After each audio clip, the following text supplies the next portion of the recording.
નમસ્કાર દર્શક મિત્રો, બોટાદ દસ્તક ન્યૂઝમાં આપનું હાર્દિક સ્વાગત છે અને હું છું એલડી મકવાણા। આપ જોઈ રહ્યા છો બોટાદ દસ્તક ન્યૂઝ। હવે પછીના સમાચાર વિગતવાર। બોટાદના રાણપુરમાં દબાણ હટાવ કામગીરી। લીંબડી 3 રસ્તા પાસે 45 દબાણો દૂર કરાયા। મામલતદાર કચેરી અને પીજીવીસીએલ સ્ટાફે કરી કાર્યવાહી।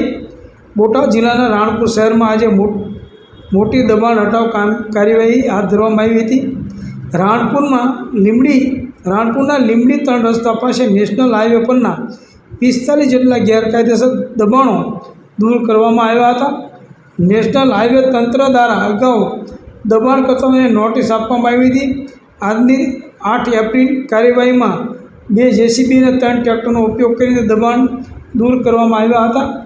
રાણપુરના મામલતદાર, નાયબ મામલતદાર અને નેશનલ હાઈવેના અધિકારીઓની હાજરીમાં આ કામગીરી પૂર્ણ કરવામાં આવી હતી। નોંધપાત્ર બાબત એ રહી છે કે મોટાભાગના દબાણકર્તાઓએ તંત્રને સાથ સહકાર આપ્યો હતો। તેમણે સ્વૈચ્છિક રીતે દબાણો દૂર કર્યા હતા। મોટા વૃક્ષોના થડને કાઢી નાખવામાં આવ્યા હતા અને રસ્તો ખુલ્લો કરવામાં આવ્યો હતો। સમગ્ર કામગીરી દરમિયાન પોલીસનો ચુસ્ત બંદોબસ્ત રાખવામાં આવ્યો હતો। મામલતદાર કચેરીનો સ્ટાફ અને પીજીવીસીએલ સ્ટાફ પણ સ્થળ પર હાજર રહ્યો હતો। આમ સંપૂર્ણ તંત્ર ખડેપગે રહીને ડિમોલેશનની કામગીરી સફળતાપૂર્વક પાર પાડવામાં આવી હતી। સૌજન્ય દિવ્યા ભાસ્કર, બોટાદ દસ્તક ન્યૂઝ, એલડી મકવાણા, બોટાદ।